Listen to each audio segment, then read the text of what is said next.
Physics bye N के channel पर आप सभी बच्चों का एक बार पुनः स्वागत है। पिछले वीडियो में अपन ने आइंस्टीन के प्रकाश विद्युत समीकरण के बारे में पढ़ा था। अपन ने कहा था कि आइंस्टीन कहता है कि आने वाले प्रकाश की जो ऊर्जा है वो इलेक्ट्रॉन दो कार्यों के रूप में प्रयुक्त करता है, एक कार्य फलन के रूप में और बाकी की बची हुई ऊर्जा है वो गतिज ऊर्जा के रूप में। अब आइंस्टीन का जो प्रकाश विद्युत समीकरण है वो प्रकाश विद्युत प्रभाव का जो प्रयोग अपन ने किया था इस चैप्टर के स्टार्टिंग में, और उस प्रयोग के जो रिजल्ट्स आए थे, क्या उन रिजल्ट्स की व्याख्या करने में आइंस्टीन का प्रकाश विद्युत समीकरण सक्सेसफुल है? क्या वो इन प्रयोगों के परिणामों की व्याख्या करता है? तो आज के इस वीडियो में अपन इन्हीं सभी टॉपिक्स के ऊपर चर्चा करने वाले हैं। तो सबसे पहले अपन यहाँ पे आइंस्टीन का प्रकाश विद्युत समीकरण अपने को लिखना चाहिए। तो यहाँ पे मैं लिखता हूं कि आइंस्टीन का, इसको अपन बहुत अच्छे से पढ़ चुके हैं। आइंस्टीन का जो प्रकाश विद्युत समीकरण है उसको अपन ने अच्छे से क्लियर कर लिया है। आइंस्टीन का प्रकाश विद्युत समीकरण क्या कहता है, पढ़ा होगा ना आपने, कि आने वाले प्रकाश की जो ऊर्जा है वो दो कार्यों के रूप में प्रयुक्त होती है। चलिए, आइंस्टीन का प्रकाश विद्युत समीकरण क्या लिखना चाहिए? आइंस्टीन के प्रकाश विद्युत समीकरण में अपन डायरेक्ट लिखते हैं कि जो गतिज ऊर्जा है 1/2 mv का जो मैक्सिमम पार्ट है उसका स्क्वायर, ये गतिज ऊर्जा, आने वाले प्रकाश की आवृत्ति न्यू है तो उसकी टोटल ऊर्जा एच न्यू, और उसमें से एच न्यू नॉट कार्य फलन के रूप में प्रयुक्त हो जाती है। क्या ये समीकरण प्रकाश विद्युत प्रभाव के जो परिणाम थे कि देहली आवृत्ति से कम आवृत्ति के ऊपर यदि कोई प्रकाश आपतित होता है तो इलेक्ट्रॉनों का उत्सर्जन नहीं होगा, कार्य फलन होता है, निरोधी विभव होता है, और आपने देखा था कि वहां पर जो रुकने का जो समय है, इलेक्ट्रॉन के उत्सर्जन का जो समय है, वो किस तरीके से अपने सामने कैलकुलेट होकर के आता है। चलिए शुरू करते हैं आज का टॉपिक। सबसे पहले अपन ने इसमें नंबर 1 पे लेकर के चलते हैं। यहां पे आपको इस समीकरण से एक बात बहुत अच्छे से क्लियर हो जाएगी कि यदि आने वाले प्रकाश की आवृत्ति, फोटोन की आवृत्ति यदि बढ़ेगी, कार्यफलन का मान तो फिक्स है, तो आने वाले फोटोन की जब आवृत्ति बढ़ेगी तो आवृत्ति में से जो नियत कार्यफलन जब आप घटाओगे तो उन दोनों का अंतर क्या होगा, बढ़ेगा ना।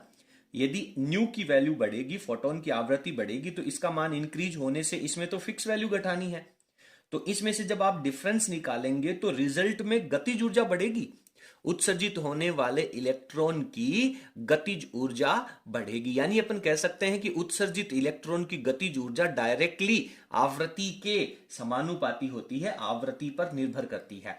और यही बात अपने प्रकाश विद्युत प्रभाव के प्रयोग के अंदर प्राप्त हुए थे। तो नंबर 1 पर मैं इसको लिख देता हूं, यानी कि आपतित फोटोन की आवृत्ति बढ़ने पर, यदि आवृत्ति का मान बढ़ेगा तो उत्सर्जित इलेक्ट्रॉन की गतिज ऊर्जा बढ़ती है।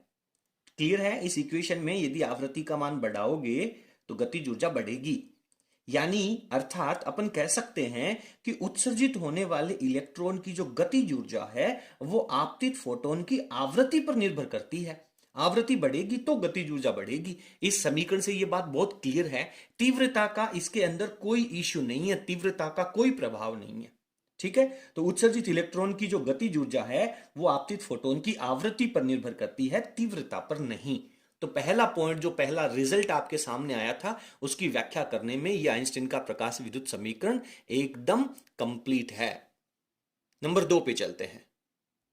मान लीजिए कि ये जो आवृत्ति है, आपतित फोटोन की आवृत्ति है, यह आपतित फोटोन की आवृत्ति इस देहली आवृत्ति से कम हो जाए। ध्यान से सुनना भैया, ये जो न्यू की वैल्यू है, ये न्यू क्या है, आपतित फोटोन की आवृत्ति है।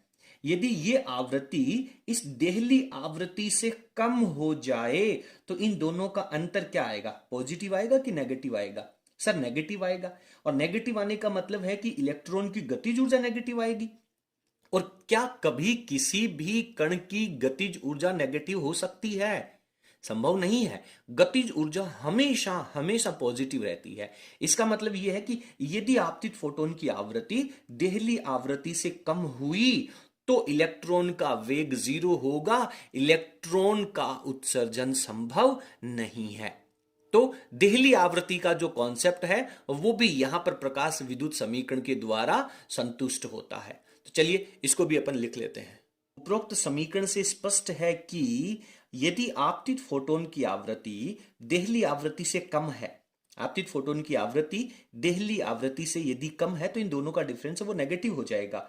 कम हो तो इलेक्ट्रॉन की गतिज ऊर्जा ऋणात्मक होती है, अगर ये कम होगी तो डेफिनेटली इनका डिफरेंस नेगेटिव होगा, जो इंडिकेट करता है कि गतिज ऊर्जा नेगेटिव हो रही है। लेकिन जो कि असंभव है, गतिज ऊर्जा नेगेटिव कभी भी नहीं होगी।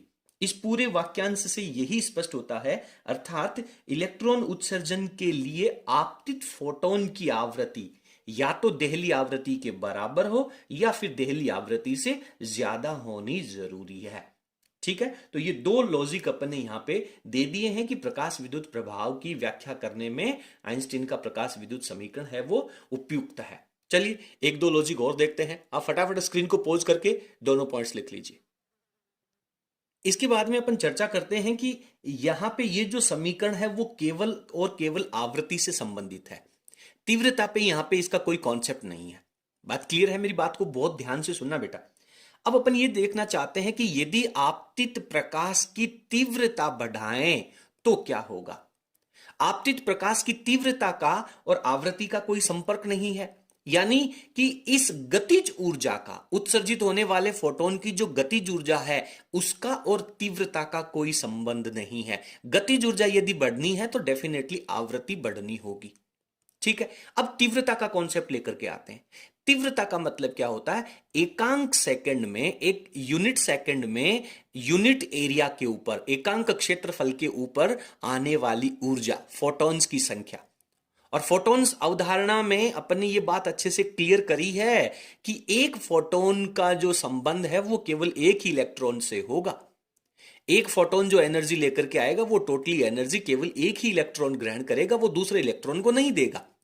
और यदि तीव्रता बढ़ती है तो आप समझ रहे हैं कि उस पृष्ठ के ऊपर आने वाले फोटॉन्स की संख्या बढ़ेगी, और यदि फोटॉन्स की संख्या बढ़ेगी तो ज्यादा इलेक्ट्रॉन ऊर्जा का अवशोषण कर पाएंगे, क्योंकि फोटोन की जो ऊर्जा है उस वो शेयरिंग में तो जाएगी नहीं, एक या एक से ज्यादा इलेक्ट्रॉन के पास तो जाएगी नहीं। तो जितने ज्यादा फोटोन्स आएंगे उतने ज्यादा इलेक्ट्रॉन ऊर्जा का अवशोषण करेंगे और उतने ही ज्यादा इलेक्ट्रॉन उत्सर्जित करेंगे, और जितने इलेक्ट्रॉनों का उत्सर्जन ज्यादा होगा उस परिपथ में प्रकाश विद्युत धारा की संख्या, प्रकाश विद्युत धारा का मान भी बढ़ेगा, जो कि प्रकाश विद्युत प्रभाव के प्रयोगों के एग्जैक्टली समान प्राप्त हो रहा है।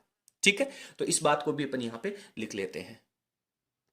तो पॉइंट नंबर 3 में मैंने यहां पे लिखा है कि आपतित प्रकाश की तीव्रता बढ़ाने पर, तीव्रता का मतलब क्या होगा? तीव्रता बढ़ाने पर धातु पृष्ठ पर प्रति सेकंड फोटोन की संख्या बढ़ती है। और अपन जानते हैं कि फोटोन अवधारणा में एक फोटोन का जो संपर्क है वो केवल एक इलेक्ट्रॉन से ही होगा। फोटोन की एक ऊर्जा का केवल एक इलेक्ट्रॉन ही अवशोषण कर सकता है। तो फोटोन की संख्या बढ़ती है जिससे अधिक संख्या में इलेक्ट्रॉनों का उत्सर्जन होगा, और ज्यादा संख्या में जब इलेक्ट्रॉन उत्सर्जित होंगे और प्रकाश विद्युत धारा के मान में वृद्धि हो जाती है।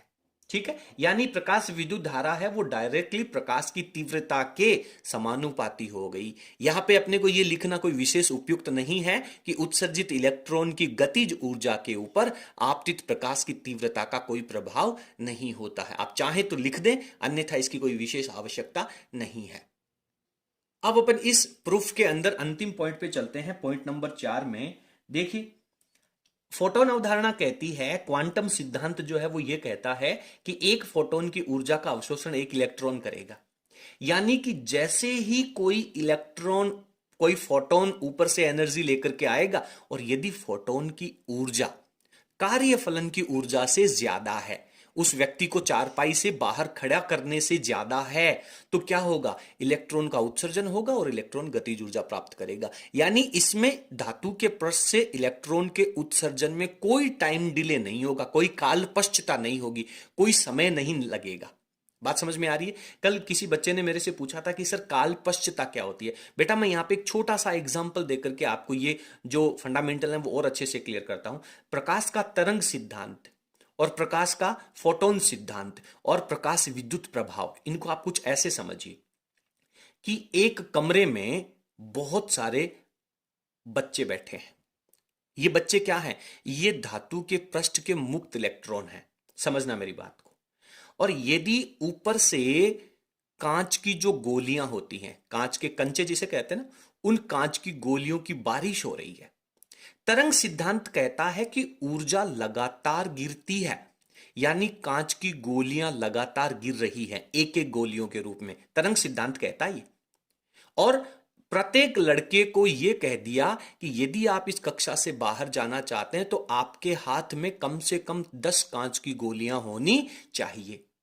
तरंग सिद्धांत कह रहा है एक एक गोली डाली जाएगी, तो एक लड़के को 10 कांच की गोलियां इकट्ठा करने में समय तो लगेगा।